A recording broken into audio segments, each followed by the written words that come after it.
It looks like Gooseworks is letting us know that we've learned too much about the next episodes of the Amazing Digital Circus.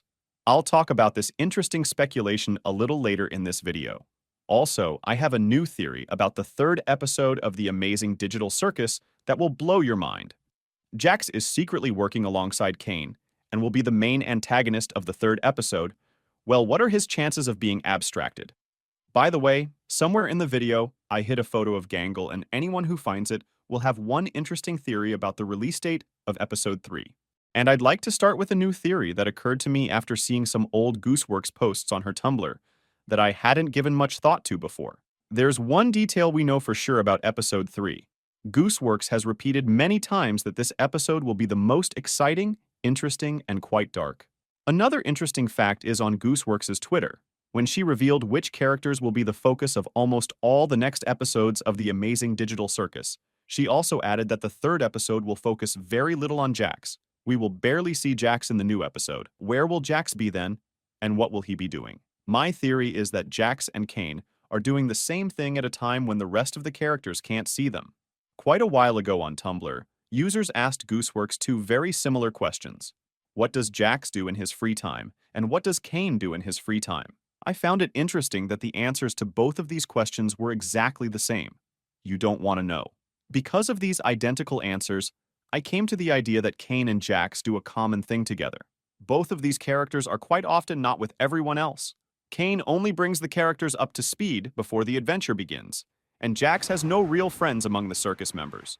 Therefore, with the exception of the adventure, Jax rarely comes into contact with the other characters.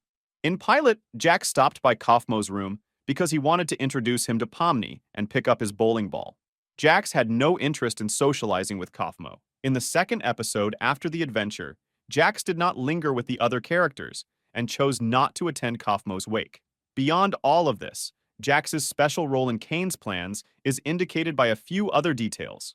In the pilot, it's not uncommon for Jax to stare directly into the camera. One time, Jax even broke the fourth wall. He looked into the camera and addressed the audience. She still thinks this is a dream. No other character can do this and is unaware of the existence of the fourth wall and the audience who are constantly watching. This can be understood from Ragatha's next line. She is trying to figure out why Jax is looking at an empty space. At the very beginning of the pilot, Caine also communicates directly with the audience. What Caine and Jax have in common is that they are the only ones who know about the viewers and the fact that they are filming the show. What makes Jax stand out from all the other characters is another interesting detail that can be noticed in the pilot. Jax is the only player who has a key to every room of all the other people. I'm pretty sure Jax could only get these keys from Caine. Caine himself can appear in any character's room at any time. This was confirmed by Gooseworks in her Tumblr. Jax and Caine are also the only characters with access to any room at any time. By the way, the cards on Digital Circus show all of the characters' rooms, even those not yet shown in the episodes. And Jax's room isn't on his card. It's just a door and a bowling ball. I think you all know that because of these big differences between Jax and other players, many people consider him an NPC. Jax himself was unsure of Pomni's identity as a player when she appeared. At the end of episode 2, Caine said that he could confuse players with NPCs. So, the difference between a player and an NPC can be overlooked at first glance. I don't rule out that Jax could turn out to be an NPC, but that's not what my theory is about. From all the previous facts, it's obvious that there is a definite connection between Jax and Caine. Caine allows Jax to have advantages over all other players in the digital circus. According to my theory, it's all because Jax and Caine work together while the other characters can't see. So, we wouldn't want to know what these two do in their spare time. In exchange for his privileges, Jax gives Caine all the information he gathers about the other players. In this way, Jax is a traitor to all the other characters. What exactly are Caine and Jax working on? Jax is more interested in adventure than anything else in Digital Circus. I believe that while no one can see, Jax and Caine are designing new adventures together. My theory explains many of the events of episode 2. Jax knew where the weapons were in the candy truck because he was involved in their creation. Jax found common ground with Fudge so easily because he knew in advance how to do it. And Gummigo and Pomni were able to become friends so easily because Gummigo was programmed to endear himself to Pomni. Jax collected enough data on her to create the perfect friend for her, and then let Caine ruthlessly get rid of him. If this theory turns out to be true, I believe the events of Episode 3 will unfold as follows. Jax will appear little in Episode 3, following the same pattern that we barely saw Zubul in Episode 2. At the beginning of Episode 3, Jax will make it clear that he's still disappointed with the ending of Episode 2, and so he won't be going on an adventure with the others. Caine will introduce all the heroes to the adventure in a new location, the haunted house, and teleport them there. While the rest of the heroes are busy with the ghosts, we can get answers to why Zubul hates adventure and why Kinger is acting so weird and forgetting everything that happened. Meanwhile, Jax and Caine will be busy creating a new location and a new adventure. Perhaps we will be shown the rooms of all the remaining characters exactly when Jax will secretly go into them when no one is around. In the final episode of Episode 3, the characters will return from their adventure unexpectedly and catch Caine and Jax by surprise in Jax's own room. This is how everyone learns that Jax and Caine are specifically working together on adventures that cause people to suffer.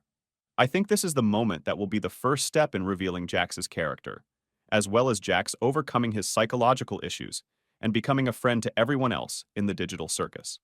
The last thing I want to tell you about is a pretty significant development for fans of the Amazing Digital Circus.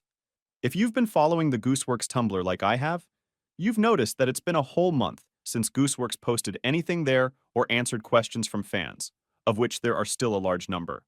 The only fixed message among the replies was that if you didn't get an answer to your question, you could consider "you'll have to wait and see" as the answer. Gooseworks changed that message in early July and added that the ask box is now permanently closed. On her Twitter, Gooseworks also added that unfortunately for her, it's unlikely she'll ever reopen her Tumblr for new questions again. She feels that she has already given too much unnecessary information about the new episodes of Digital Circus. So now, the answer to all the remaining questions can be considered "you'll have to wait and see." On the one hand, this is very sad news, because now without answers to small questions that don't contain critical spoilers, we will be able to build much less new theories and speculations about the new episodes. On the other hand, Gooseworks hasn't deleted her Tumblr account, so there's still a large pool of questions that we already have the answer to. Furthermore, if Gooseworks feels like she's given us too much information, then we're pretty close to trying to figure out the plot of the new episodes. Either way, I think we need to respect Gooseworks' decision. After all, she created a show that brought us all together. What are your thoughts on this? Has Gooseworks really shut down her Tumblr permanently, or to some point? Is Jax an NPC, or is he working alongside Caine for his privileges? I also want to thank you for the 20,000 subscribers on the channel. I'm very grateful that you don't forget to put likes and subscribe to the channel. Good luck to everyone and bye.